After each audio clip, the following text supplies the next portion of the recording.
born in Laventil, Success Village, Laventil, from a Grenadian father and a Trinidadian mother. He was African, and my mother was Chinese mixed with Garifuna from St. Vincent. Her mother was from St. Vincent. And from there, moved to Tanapuna, went to school in Tanapuna for a short while, then moved to Barataria here at the age of 10. So, and we've been living in Barataria ever since, so I could consider myself a Barataria man.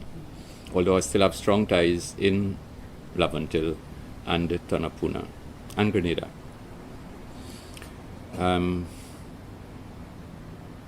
We normal working class family until we're striving to go to middle class and so on, all of us. And in school, I was considered to be a bright boy. Either first or second in class all the time, until I was one of the few to get a scholarship to St. Mary's College. I think it was the first year of common entrance. Got into St. Mary's College, and still considered bright. But St. Mary's College was one of the worst experiences for me. And I started slipping until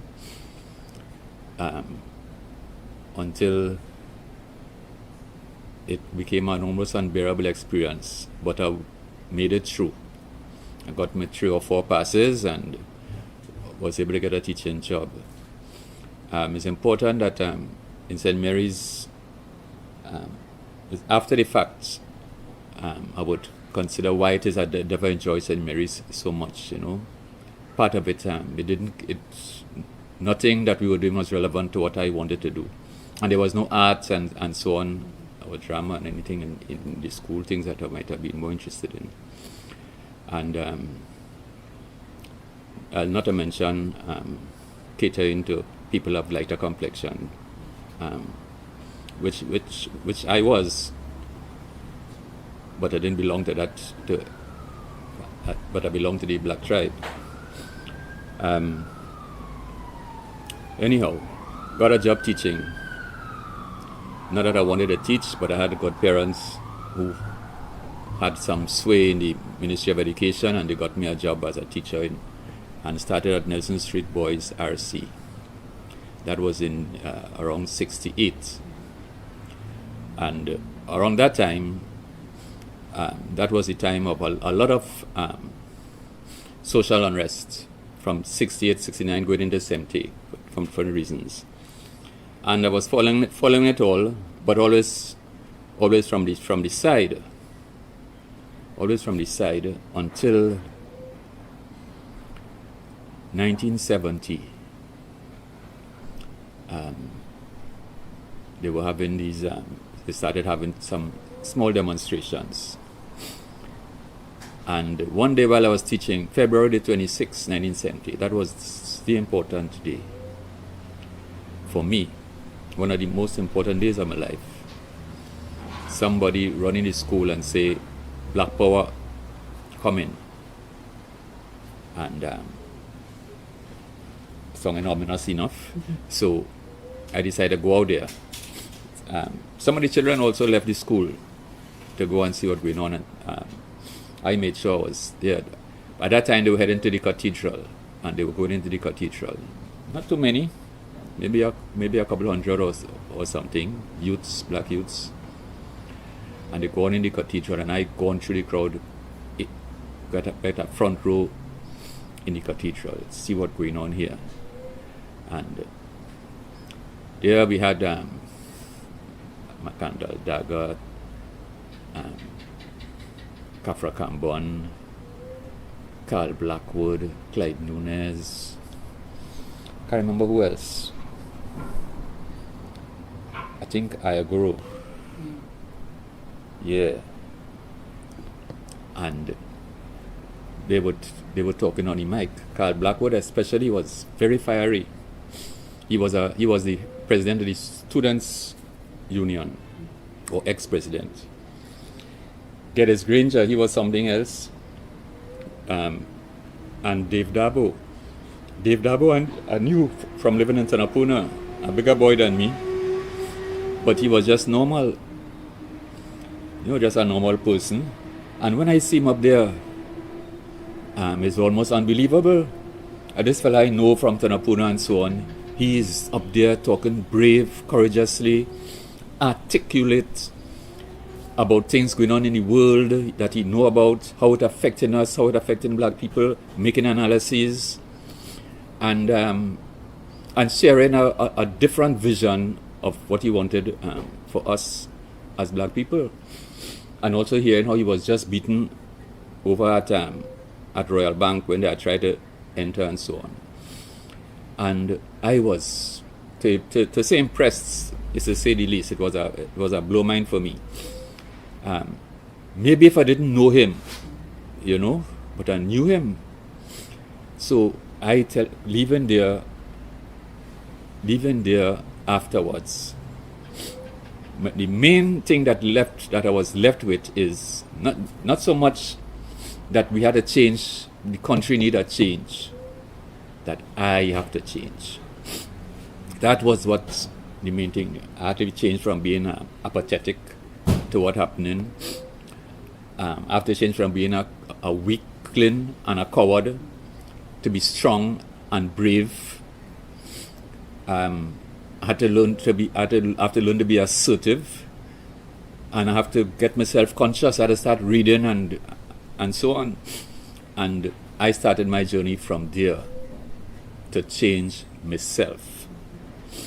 And I tell this because I know that it's possible for people to change themselves, because I did it. That same year, I started following up the Black Power meetings after that, not as a member, a follower.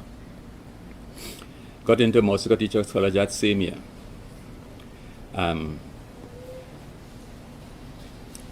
All as part of this thing for me to change myself. Go in there, start doing some reading and so on, and start developing myself. When I went into college, very few people knew me. So I had a good opportunity there to create a brand new image of who I am. Whereas I used to sit down in the back of the class, I started sitting down in front of the class. I never used to ask questions. I started asking questions. I was really, really nervous, I started asking questions and answering questions. I joined drama group. I joined dance.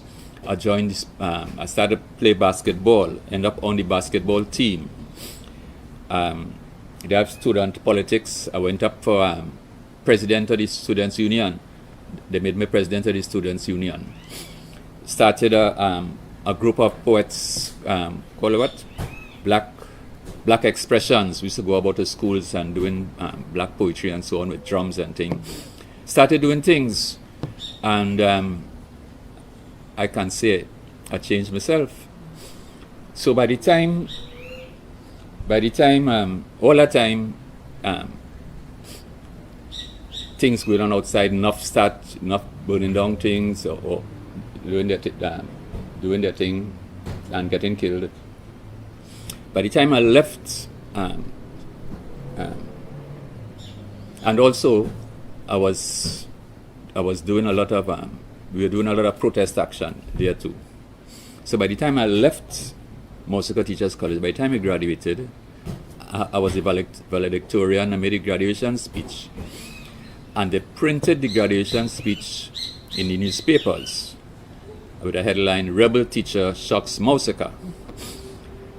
And it was after that I was approached by people from Tapia House Group, which was headed by Lloyd Bess.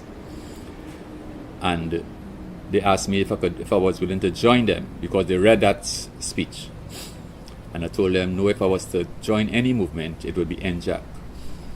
Because I I reading about the militancy taking place. Many things that NUF was doing, I was in my mind, I ascribed it to NJAC. I wanted to do things where we taken action, militant action or military action. And I thought NJAC was that. And one of those who came to meet me, Lloyd Taylor from Tapia, his sister was involved with NJAC. And he went and tell his sister what I had said. And then Ome came to me with somebody else, Bandele, and invited me to join NJAC officially, which I did. And I thought joining NJAC would be, my introduction to the real taking action, getting guns in my hand, bombs and so on. But it was a lot of meetings, a lot of talking, a lot of building consciousness, a lot of developing and so on. And they were about the business of educating people at the time and so on. So I was a little disappointed in that, but it was still one of our most, it was still a life-changing experience, powerful, because almost every time we met, which might be weekly or bi-weekly or whatever, in our area, which is Barataria,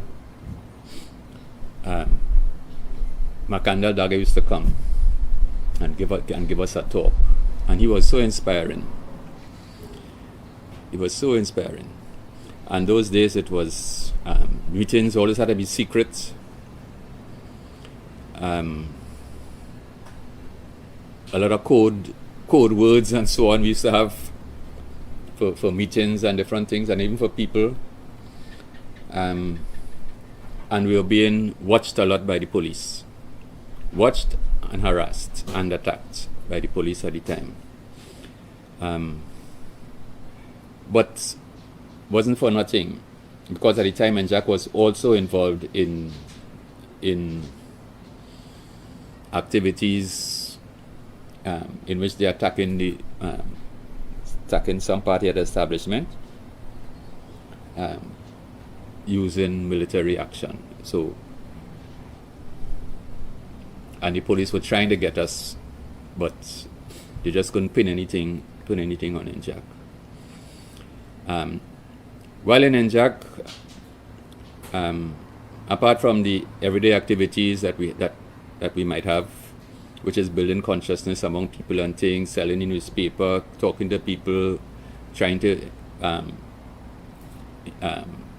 attract membership, I had a lot of work to do in communications, because I had the ability to draw. So I used to do a lot of illustrations for the newspapers and other publications and so on. And there's myself and Kolo, who was in charge of the Barataria group.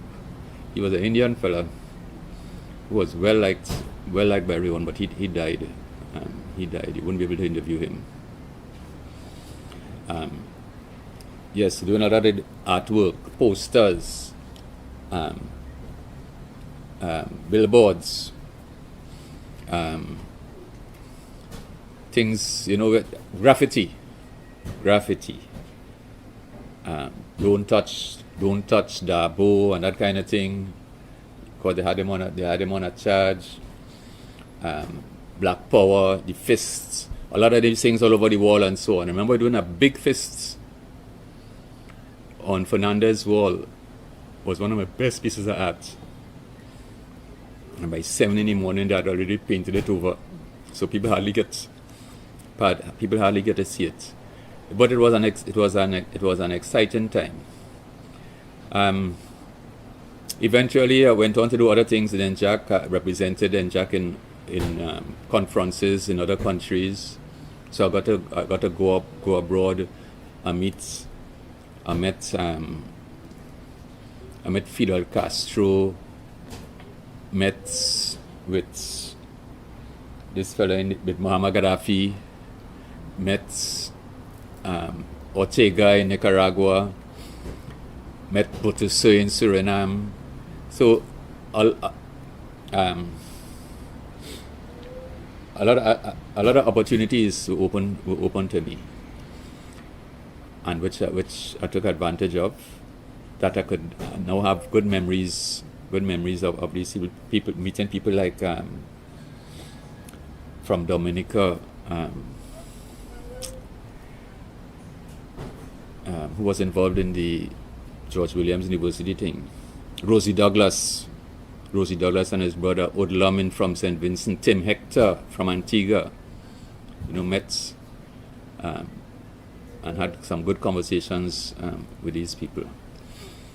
And then outside of that, I was involved also in organizing art exhibitions and so on.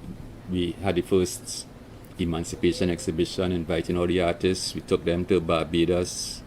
First time some of these artists ever go outside of the country, we took them there. In 81, I took part in 82.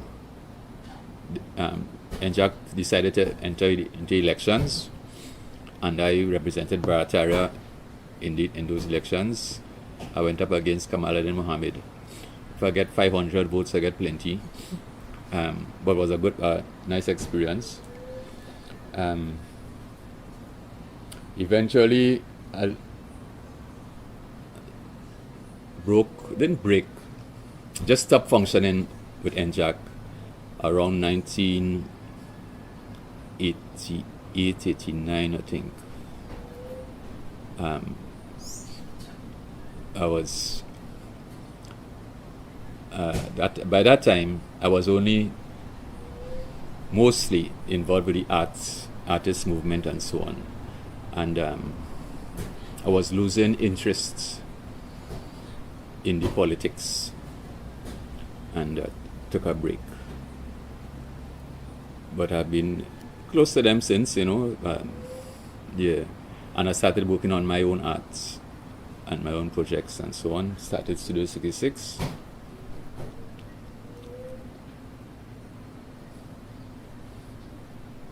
And that's where I am now. After how many years? Yeah.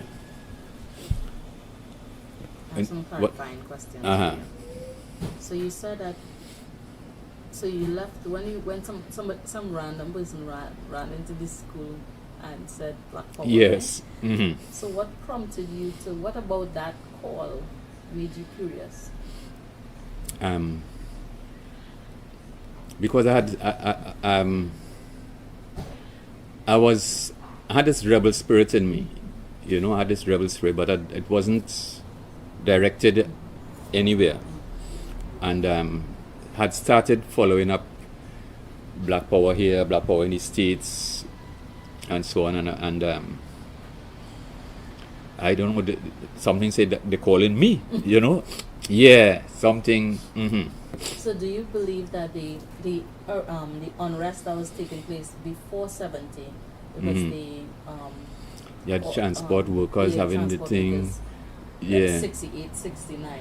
Do you think that contributed to the general atmosphere? Yes. Sort of galvanized people, because it became more than a support for what was happening with the students in Canada. Yeah. In a very short period of time. Yes. Right? Mm-hmm. So you think all of that it was coming essentially? Yes. Yeah? It was coming, but I remember too, it's not here alone. Mm-hmm. All over, it was a time all over the world. People, especially over the third world, people now starting anti-colonial movements going on and so on, and not to mention the civil rights movement in the States. Right. Yeah, so it wasn't we alone. Mm-hmm. So you said you had a front row seat in the Cathedral. Now the newspaper reported that the Black Power followers, protesters, they desecrated the statues in the Cathedral. Can you speak to whether that was true or not? Well, if you could call throwing a jersey over a black T-shirt over one of the saints, if you could call that desecrating, well, right. Other than that, Yeah, there was a black cloth or black T-shirt over one or two of them of the saints. That was it. Do you know why the cathedral was chosen as a site of protest? No, I don't know, but it turned out to be an important thing because it looked like, well, it ain't nothing these black power fellas have respect for again, you know. You did say that Dabro said that they tried to go into the bank.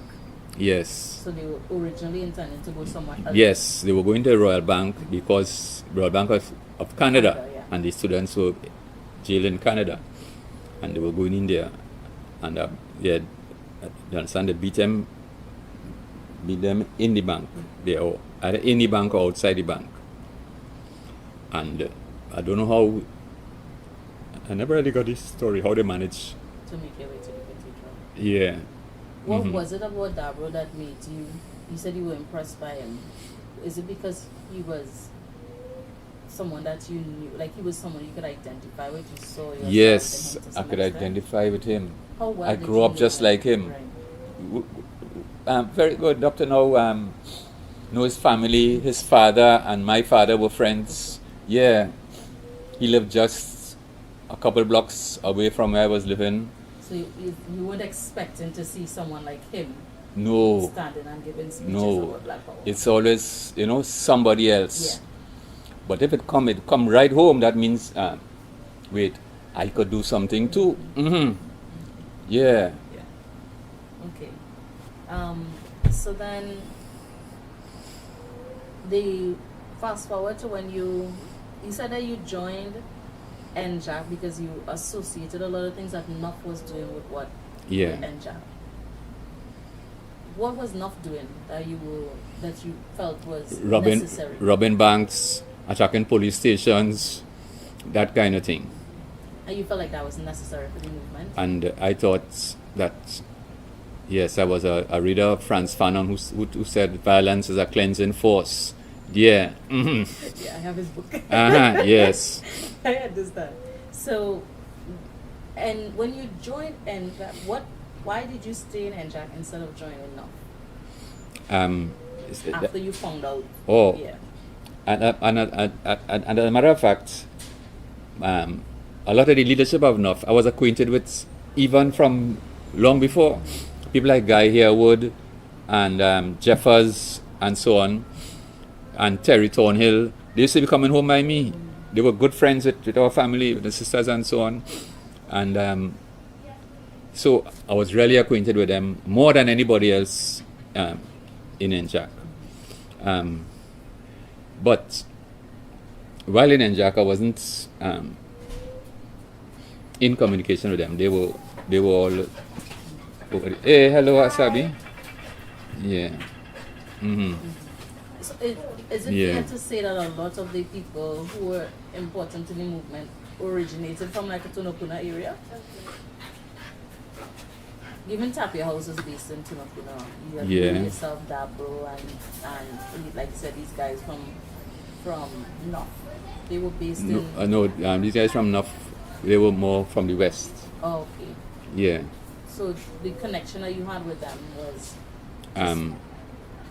was because they were in school with my sister. Okay. How old were you when in 1970 I was 20. Yeah. That's young to become a revolutionary. Well, no, because there is no age really. Cambon and them, they were in their mid-20s. Yeah, everybody was young at the time. Young, but also educated. Yeah. And usually, you'd find that middle class, or as you were saying, aspiring to middle class, they're the ones that would support the government because they benefit in most from the stability of society, right? They're the ones with steady jobs and all these things. And it's really like when they say the masses, it's usually those from lower class that lead. Even right now, you have fellas from Bitam, women, whoever throwing out, putting garbage on the roads. They're the ones that are leading protests, not necessarily people that you consider to be school educated. Yeah. Why do you think that Was it because of that education that you think that prompted, like you said, it was a sort of like a worldwide change was coming, especially in what is considered the third world. Do you think that education contributed to it?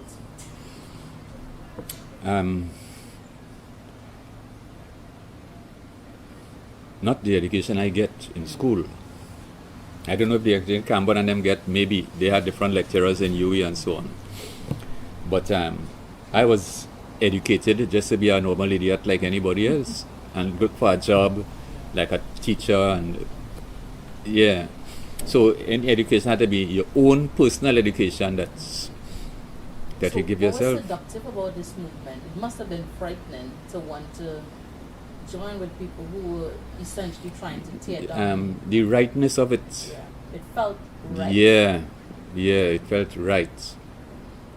It felt right.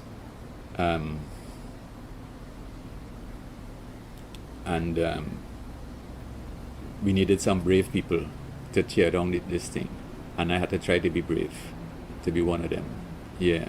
Can you tell me about the steps that you took after you heard those speeches coming out of the cathedral and whatnot, the first initials? Because you said you felt like you had to be brave, you had to be more aggressive, you had to educate yourself.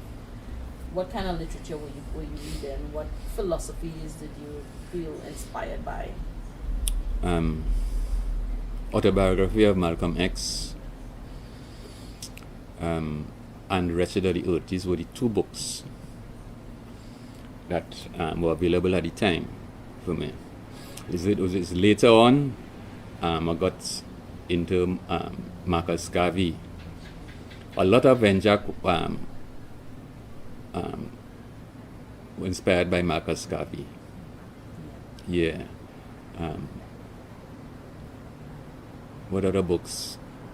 Other books that would teach you more of the African history and so on. I got later on, but in SEMTE, mostly pamphlets. East River Speaks. We would get a little thing, and they might have a drawing of a gun on somewhere in between it, so you know where they're coming from. Who was putting on those pamphlets? Different arms of NJAC. Yeah. At that time, NJAC was it was really a coalition of a whole set of forces. Yeah. Unions, community groups, blocks, and so on. It wasn't yet just a one unit like how it is now. Mm-hmm. So you said that when you graduated from the teachers' college, the headline was what? Rebel teacher. Shocks Mausika. Why did they call you rebel teacher? Because of the speech that I made. It was rebellious and could be termed revolutionary and hard-hitting. Do you remember what you said? Yeah, I have it there. A quote from NJAC paper and all. I have it there. I could give it to you sometime. Send it to you. Mm-hmm. Because you were a good student, you joined the basketball. What was basketball? Yeah. Dance, drama. And they made you valedictorian to stand up on the people's stage and, and incite violence. Yeah. Yeah, boy. It was. So it was printed where? You said Express? Bomb. Bomb. That time they just started the bomb not too long. Mm-hmm. Okay, so do you have a copy of that print? Yeah, I have a copy. I'd like to see that. Yeah. Right. Somebody who managed to keep a copy over the years, give it to me the other day. That's great. It's these things that we need to keep, digitize and archive and have. Yeah. Well, so why did you think that guns and bombs were necessary to effect change? Or why did you particularly want that? It was a kind of adventurism, I think, on my part. Seeing how the Vietnamese do it, was a kind of adventurism. I don't know if it's necessary, or sometimes I wonder if anything does ever change. Yeah. Right, even with the guns. Yeah. Mm-hmm. Yeah. And if you're saying that Fanon was one of your core literature, he spoke specifically about Vietnam and, how they galvanized that impact galvanized the rest of the world. So it's different now though. The idea of the People's Parliament, I think everyone's idea of that is Woodford Square. But were there People's Parliament? Did you join the public meetings and the public protests, the March to Carney and all these things? Were you part of that? Yeah, I was part of a lot of, no, I didn't march to Carney, but I was part of a lot of the marches, Father Davis' funeral and so on. But anything after that, after when I joined them officially, well, I was in everything. Yeah, that would not have been until 1972. Yeah. What was the atmosphere like during the marches? Sometimes solemn,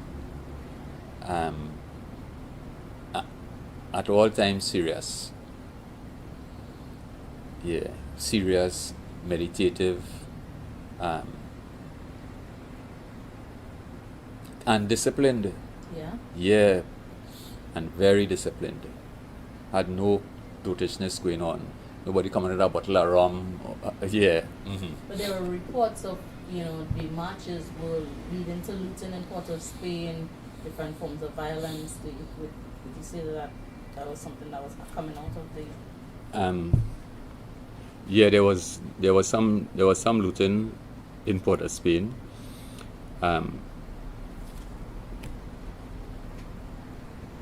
But it wasn't so much as one would expect.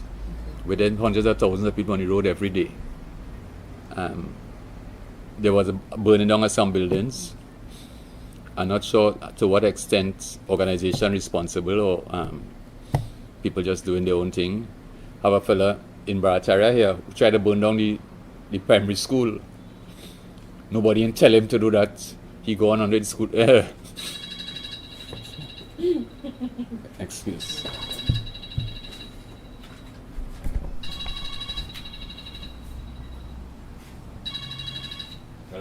Hello? Shucks. Cricketer family? I don't think so. Oh. I don't know. Oh. I don't know that side of my family very well. So what was, in the midst of all of this, what was your relationship like? Or how did the police treat with NJAC and just generally the protesters? Because you mentioned police harassment. Yeah. Good question. NJAC, thank you. NJAC developed a kind of a mixed relationship, or the attitude towards each other was kind of mixed. There was one of respect. The police wouldn't rough up a NJAC man like how they would rough up a normal fellow on the block. Long as they know this is an NJAC man, they treat them with respect, even if they had to arrest them or search the house or anything like that. There were very few instances of police actually, except on the streets, when they want to stop a march or any kind of thing, whoever they beat. Because even some of the students had their altercations with the police. But the harassment, always stopping any cars to see what they have in it, searching of homes, a lot of searching of homes. And they were ready doing their jobs, eh? It's not that they're against black power. A lot of them were for black power. And we got to know over time, we got to know a lot of the Secret Service. Sorry again, I have to answer. Hello? Hey, wait. That a lot of police officers were in support of black power. Yeah. How could you tell? Because of having conversations with them at the meetings over time, you get to see the same policemen say, "Hey, what happening?" And even if they were what they call the secrets, not Secret Service, special branch. Even the special branch, after get, all who's special branch, who taking notes, we started to talk to one another. He doing his work, we doing our work. Yeah, I knew a few of them around here well. Yeah, so there was, and even the bad police, even what people call bad, Burroughs and Carrington and these fellas, would have spirited conversations with some of us. Yeah. You said something about the NJAC man. Did you all have like identifying colors or anything that would make you like you could? No, but after a time, especially in the later 70s, all the NJAC people wearing African clothes. All of them start changing the name. So that stood out. That stood out. Yes. So what was common wear at that point in time? You mean outside there? When I say you said change clothes to start wearing African wear. So what did you T-shirts and normal shirts with collar and so on. Even pants, we start wearing African pants instead of and also we were not only it's not a matter of just taking on the African identity. It was a matter of trying to do something about our dependency. All the clothes coming from outside we were in, and all the styles coming from we were in. So we trying to change all that. Then we wear sandals, and so we'd rather spend all that, and people start making sandals and so on. I just talked. A guy, his granddaughter coming to do classes with me tomorrow. He's saying he makes sandals. He said in 1970 he started. Really? That prompted him to start. Yeah. Is it like the leather sandals? Yeah. Do you think that gave rise to places like the Drag Mall and thing in Port Harcourt? Not think. That is what gave rise to it. Was it? Okay. Yeah. 1970 with all this talk, what we could do for ourselves and so on. People were affected. Yeah. Making their own clothes, making this. People start going down that with they start say, look, we eating in them by people plate, we eating calabash. There was plenty of that too, Yeah. When we having ceremonies in NJAC, calabash, no plate. Wow. Yeah. So no chairs. We didn't sit down on no chair. We sit down on the floor, we sit down on cushion, we sit down on thing that we make. Not, yeah. It was very radical. Yeah, it sounds like it. Do you see that now? Do you see echoes of that now?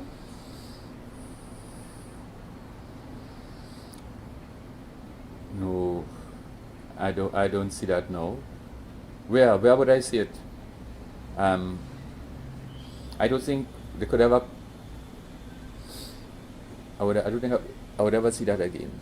That kind of mind. Look, we're in a meeting in Karapachaima. The meeting run late. We have to come home after midnight. We only have one car, so we had to take whoever transport thing.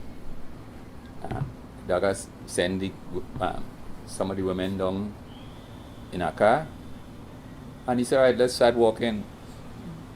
Simple. It wasn't no what we go do. So that we had a different mindset. Let's start walking. All right, let me go. And we walk home. From Carpenter? Yeah. To where?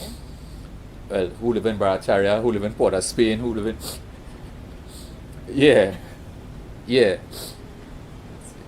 No argument, no studying. What we could do, maybe... And do you think he was the galvanizing force behind that? Yeah, he was something else. He was... besides being... charismatic. He was an action man. He was a leader as he who would walk first, he who would go first. Yeah, he had courage. I remember, I can't say remember, but he had so much time like if I was there. In Tobago, at that time, Pelican, was that beach? Pigeon Point, marching to Pigeon Point because they don't want people, they block the way to Pigeon Point, they had to pay to go in. And he walked up to the, and police, they marching to Pigeon Point, and police by the gate, nobody can pass and so on. And he walk up to the man in charge and start talking to him, and talking to him, and talking to him, until the man let everybody go. Mm-hmm. Yeah. Yeah, he was something else. So you said that he... You never met him? Anyhow, Never. yeah, by the time he died, he just didn't come on insurance. I'll look at you. But in the composition of the marches was what? Because it started this galvanized. Somebody ran in and they said Black Power. Was it a Black Power movement? It was a Black Power movement, but it was not only that. It was a people power movement. I think they used the black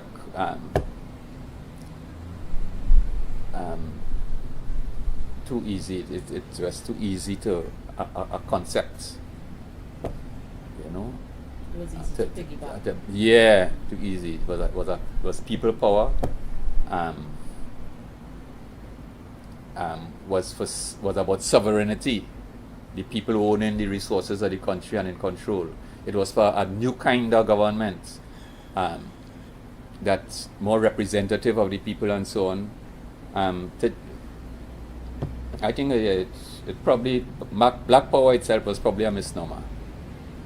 What would you, so if you were to change your name, what would you call it? If you could go back and say, well, I would just call it a people's revolution.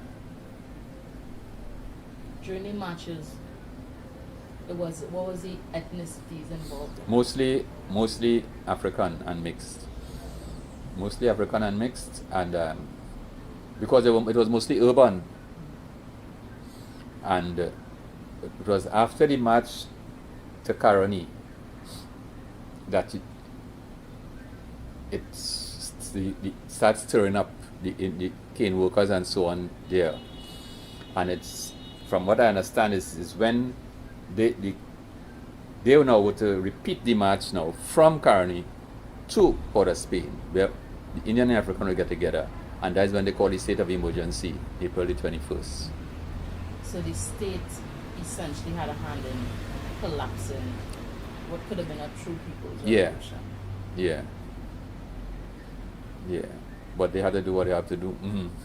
Do you think that most of you said it was urban, do you think that, of course, we can't play down what indentured laborers were enduring, but was there a particular reason why the larger percentage of the ethnicities in the march was black? Do you think that economic conditions at that time prompted black people to want to change the system? I'm not good in this analyzing thing business. I leave it up to others. Because we're talking 1970. This is just 8 years after independence. Yeah. Right. And then and the country was already kind of polarized. PNM, DLP, kind of thing was already kind of polarized.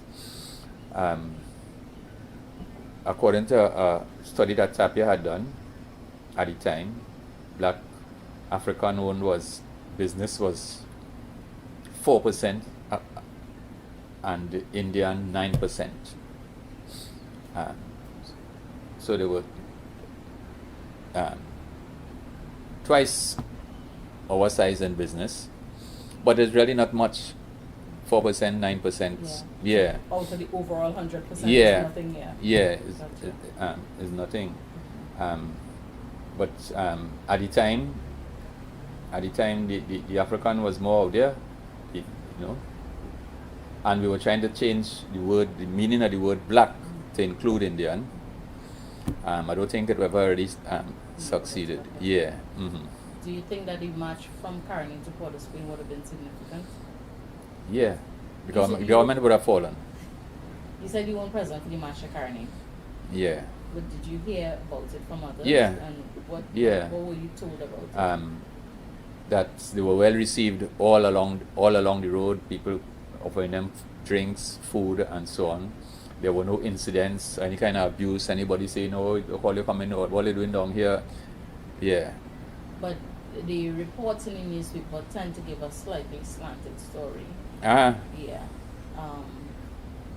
From what I've read, and from what my other interviews said, that there was like fear mongering done in advance to frighten people in Caroni and to sort of like dissuade them from joining or from even listening to what was being said. Yes. At that time, I had a fellow named Badis Maraj. He was in charge of the Mahasabha at the time. And he was a kind of Bajan. He was a real don. And yeah, he hated the Black Power movement. When they were passing on the massacre, as a matter of fact, he holding up guns, big rifle, and showing them. Yeah. So I'm certain a lot of that would have taken place. Yeah. Because the politics, the conventional politics here, based on race and keeping the two races apart, and they didn't want that not to happen. But I've never heard anybody talk about any kind of any abusive language or anything coming from the Indians when they went Caroni. Yeah. So how did you spend, like, during the state of emergency, things, what was NJAC doing? Everything was meeting in secret.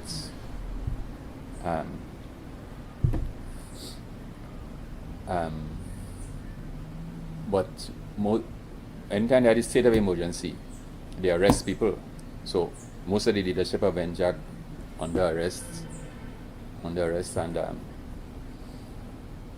which is very hard for a fledgling organization. You know, not even 2 years old, and but Daga himself was not arrested. Yeah, that was more than once he was detained. Okay, well, I mean, when that march was supposed to happen, I think they caught everyone that same in one fell swoop, but he wasn't. Yeah, and he was arrested somewhere in afterwards. Somewhere in Central. So that is what really put an end to everything. Yeah. First the joining of the two major ethnicities. Yeah. And then the fact that the leadership was they spent. Yeah. Yeah. How many years were you involved in NJAC formally? 72 to 88, 16 years. 16 years, so from since you were 22? Yeah. And the words that they use to describe these events, revolution, guerrillas, guerrilla warfare, gangs, those things, do you think that's accurate? Do you think because most of those words tend to have negative connotations. Do you think any of those terms are unfairly applied? Let me hear that again. Words like, first of all, revolution. Yeah. Well, we already spoke about Black Power itself as a misnomer, right? Yeah. But words like revolution. Yes. And enough was revolutionary. Enough was considered. They were considered to be guerrillas involved in guerrilla warfare. Yeah. Or they were also called, like, I read something that said that Beverly Jones was part of a gang. No. So do you think words like those guerrillas? things, Yes. Yeah. They were guerrillas. Operating on a hit and run basis and hiding in the mountain. That's guerrilla action. Yeah. So but not gang. What was it? What would be the difference?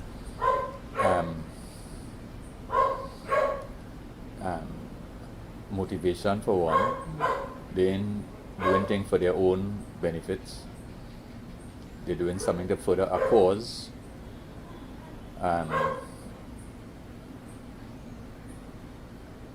As the main difference. So while you were at NJAC, were you and NUF was fully active? were you still in contact with enough members? No. Because they were sort of scattered No, and yes. had to maintain a sort of a low profile. Yeah. Okay. Well, what was your family like? Was your family supporting your choices at that point in time? Were they affected by your involvement? Yes. Family, well, first, I was living with my parents. Living with my parents as before I get married and so on. Yeah, this is they were cool with it. Not supportive. My father would support the government. He's a PNM man and so on. And yeah, we'd have our arguments.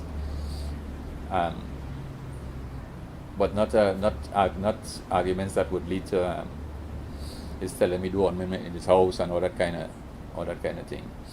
And even when I got married now, the wife was in total. She was a member of NJAC also. She was part of the women's group. Yeah, and children, they grew up in NJAC. Mm-hmm. So there was a heavy female presence in the movement? Yeah. They took this thing seriously when they talk about respect and elevate the woman and so on. At least we took it seriously. And yes, they had Daga used to make sure that in everything we have in women playing a key role.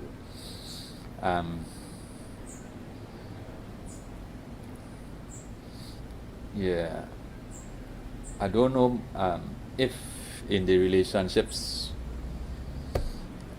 some relationships with man might still want to hit woman lash and or abuse them in some kind of way. It might have had a still, because I'm not so aware of what goes on behind doors. But generally, you had to be seen to be showing women respect. Mm-hmm. So, I want to put a little side or off to the side. Eric Williams, he was the Prime Minister at that point in time. Mm-hmm. And he was initially against the movement, yes? Yeah.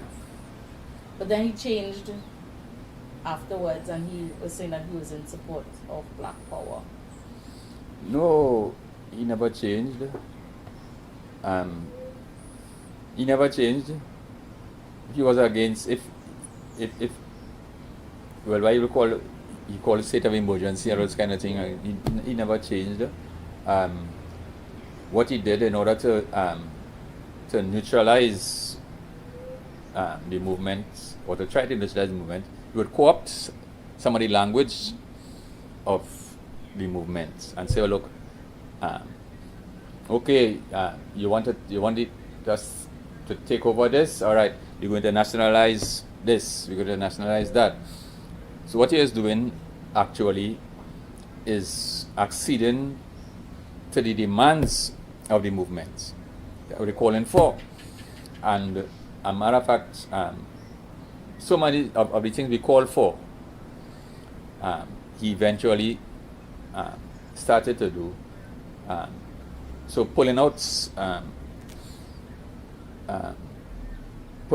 of the weapons that we would use, taking it out of the thing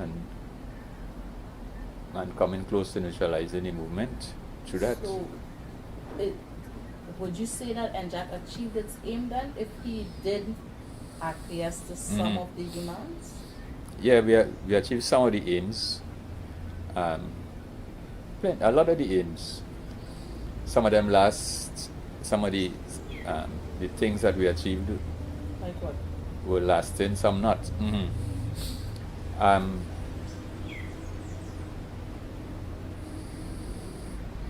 For instance, the same Royal Bank we talk about there changed the name to Royal Bank of Trinidad.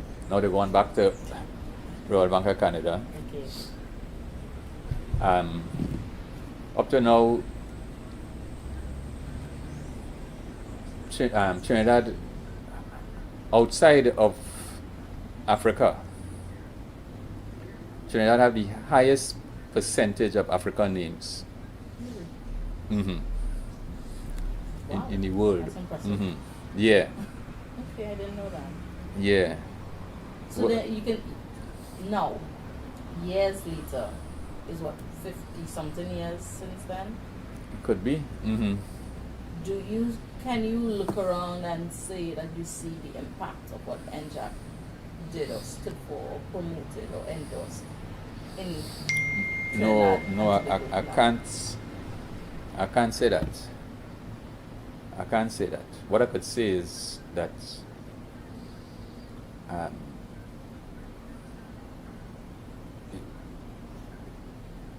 it's his history does.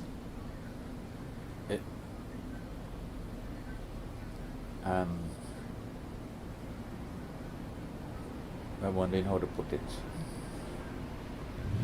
Sometimes the achievement can be measured just like that. It might take even more time for people to step away and see.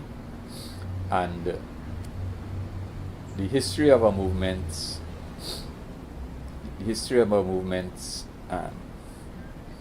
is always in steps, little steps.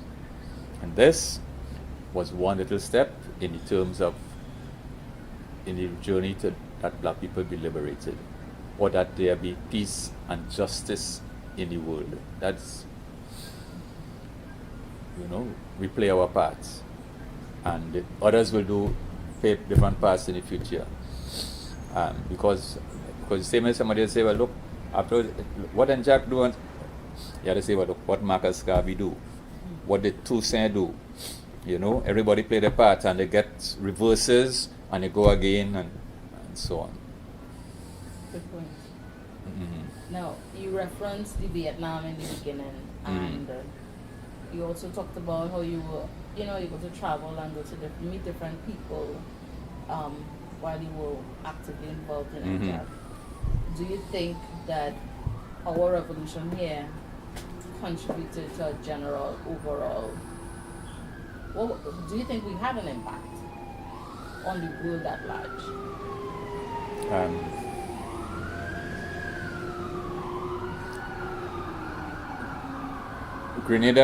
The Grenada revolution would not have happened if it wasn't for here.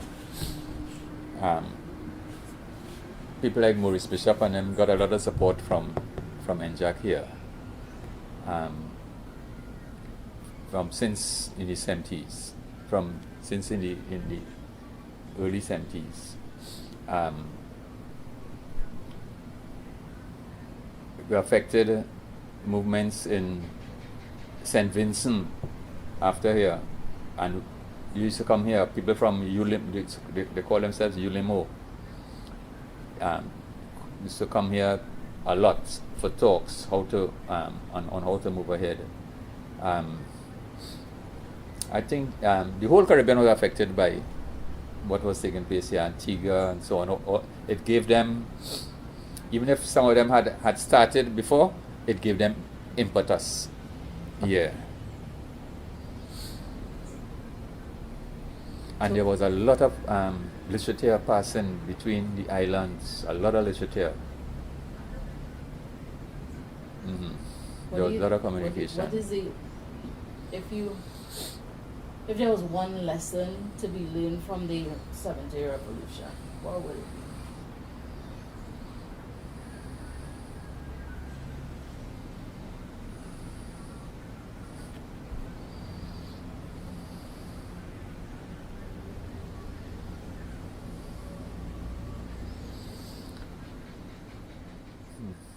I can't say, no?